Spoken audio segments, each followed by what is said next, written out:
Start. भारतीय अर्थव्यवस्था की वर्तमान संरचना कोई आज की नहीं है। इसके मूल सूत्र तो इतिहास में बहुत गहरे हैं, विशेष रूप से उस अवधि में जब भारत 15 अगस्त 1947 को स्वतंत्रता प्राप्ति के पूर्व 200 वर्षों तक ब्रिटिश शासन के अधीन था। भारत में ब्रिटिश औपनिवेशिक शासन का मुख्य उद्देश्य इंग्लैंड में तेजी से विकसित हो रहे औद्योगिक आधार के लिए भारतीय अर्थव्यवस्था को केवल एक कच्चा माल प्रदायक तक ही सीमित रखना था।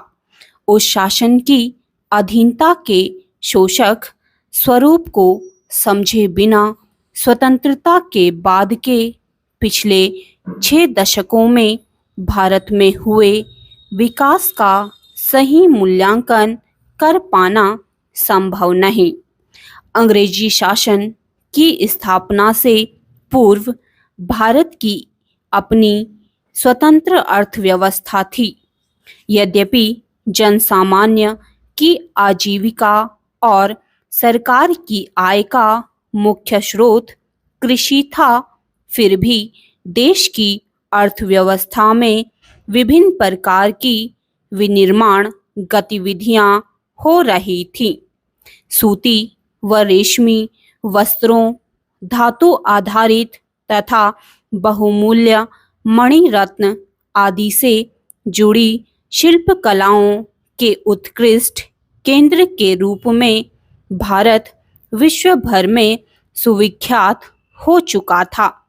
भारत में बनी इन चीज़ों की विश्व के बाजारों में अच्छी सामग्री के प्रयोग तथा उच्च स्तर की कलात्मकता के आधार पर बड़ी प्रतिष्ठा थी।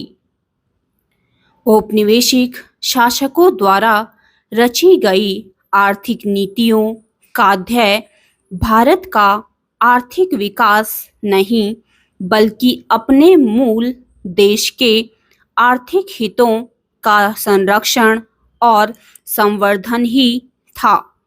इन नीतियों ने भारत की अर्थव्यवस्था के स्वरूप के मूल रूप को बदल डाला। भारत इंग्लैंड को कच्चे माल की पूर्ति करने तथा वहां के बने तैयार माल का आयात करने वाला देश बनकर रह गया। स्वाभाविक ही था कि औपनिवेशिक शासकों ने कभी इस देश की राष्ट्रीय तथा प्रति व्यक्ति आय का आकलन करने का भी ईमानदारी से कोई प्रयास नहीं किया। कुछ लोगों ने निजी स्तर पर आकलन किए, पर उनके अनुमानों में बहुत विसंगतियां और आपसी मतभेद भी रहे हैं। औपनिवेशिक काल के दौरान डॉक्टर राव द्वारा लगाए गए अनुमान बहुत महत्वपूर्ण माने जाते हैं।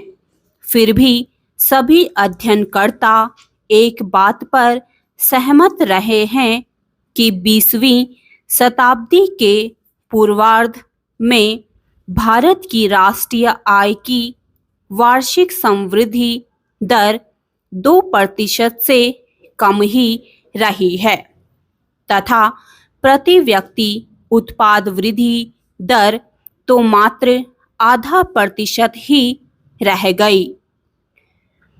ब्रिटिश औपनिवेशिक शासन के अंतर्गत भारत मूलतः एक कृषि अर्थव्यवस्था ही बना रहा।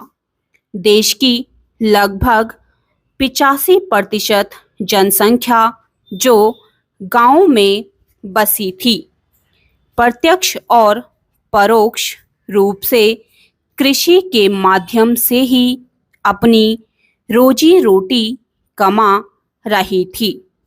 स्टॉप।